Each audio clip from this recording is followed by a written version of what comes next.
Hello. Well, a pretty sensational bit of hardware. Leading up.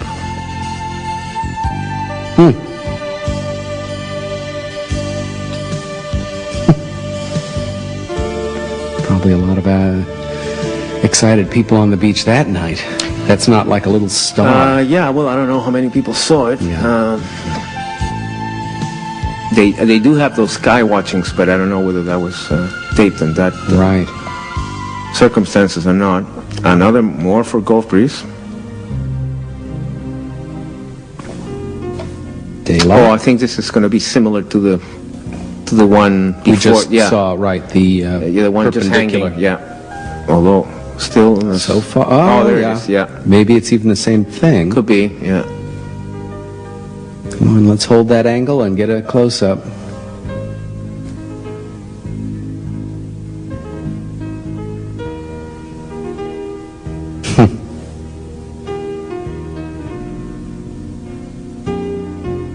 Yeah, I don't know what to. I wonder, if you're interested in this subject and you live in an area like Gulf Breeze, as inundated as it is with unknowns, whether or not you get a little bit jaded to it, or it keeps you sort of excited about the subject, or essentially becomes kind of matter of fact.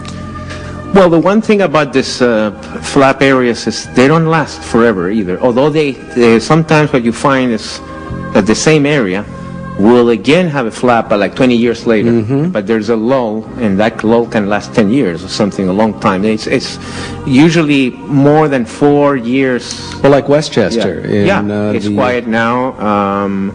Even Gulf Breeze now is not what it was 10 years ago. I suppose there's still some sightings, but... and I haven't been keeping up with things in Pine Bush, New York, but I was there actually earlier this year. I didn't see anything. I think it's relatively quiet too. Belgium is being quiet, so it's a characteristic of UFOs that they have these cycles, and nobody's been able to figure out exactly how those cycles work. And in this case, another classic piece of tourist footage. Got the kid there in Russia. Yeah, they're taking Sebastopol, and here we go.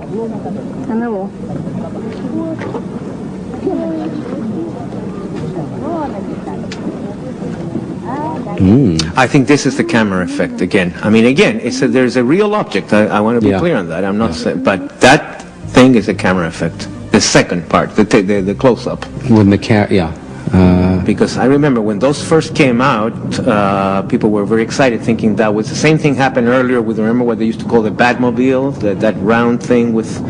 Yes. Because people are not familiar with these camera effects, right? Until some experts look at them and then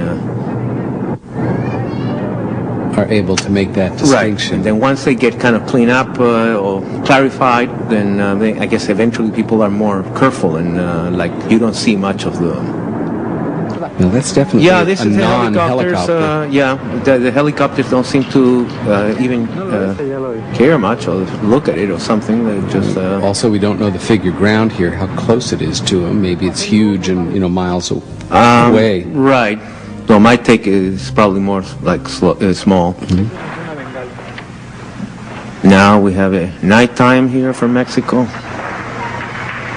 in Puebla. Where in Mexico is that? Do you know offhand? Puebla is a very large, fairly large city. It's in central Mexico. Not in the central area.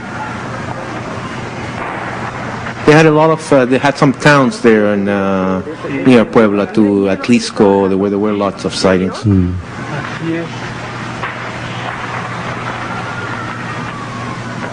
That's a pretty good one. Now we're back to Florida. No, don't say exactly where, but Central Coast. We have the date. Let's see who's visiting once again. Oh, the same thing again. It looks like it at a distance. Let's see if we get a close-up. It does seem, I mean, it's definitely more unusual to see something holding on a vertical axis like that. Right. Most of what we see is generally on a horizontal Doesn't look axis. geometrical either. It's a strange one. Now we go to STS. Oh, yes, this is where it tracks it a bit. We won't see this for the first part of this clip. Mission for Earth and space. Yeah, the shuttle launch. Houston's now patrolling. But the aliens are up there laughing about the way we shoot things into space. Roger, roll. Yeah, it's probably very primitive for them. As we all know, unfortunately, pretty scary and risky at times. 100%. Quite a sight. It must be. I never did see a shuttle launch, but I know thousands of people go to see it every What a sight. time. Engines are throttling back now. Now, we will be seeing an unknown tracking this at a certain point coming up when it's a bit higher. 650 miles per hour. Time 45 seconds. All systems are performing well. Yeah, I think it even drops the booster. Yeah, right. It's and after then, the booster right. drop. 57% rated thrust. Unfortunately, this is an image that all too many of us associate with the Challenger disaster. Okay, there's the booster. Okay, separation. And that's not a cigar-shaped UFO, but No. an IFO called booster. They'll pick those up and use them again. Right. Second stage guidance is now in effect. Okay, so we've got our shuttle moving out there. 4,000 feet. Shouldn't be long till we see this anomalous image. Columbia, Houston, performance nominal. Performance nominal. That call confirms that the boosters have once again... But you see how misleading videos can be sometimes? Sure. If we didn't know that was That's a shuttle, UFO. If you put it in that frame 48 nautical miles. and make... Yeah. 48 nautical miles. Now that is Because a pretty lot darn depends high on up. the angles and all that. Again, it goes so fast that it's Right. very hard We're to just tell. left to wonder. Yeah. Okay. Norfolk, just north of Suffolk. Oh, again, I think the same effect here, the It same camera seems effect. like it. Let's see if we get any shift and see an object any different look. I'll tell you what, you ain't gonna fucking believe your fucking... I even have a paper here that explains that I actually brought it here with my papers today, done by a late Japanese ufologist Takanashi, who explains that effect. Okay. Let's see if we can distinguish any unusual movement here.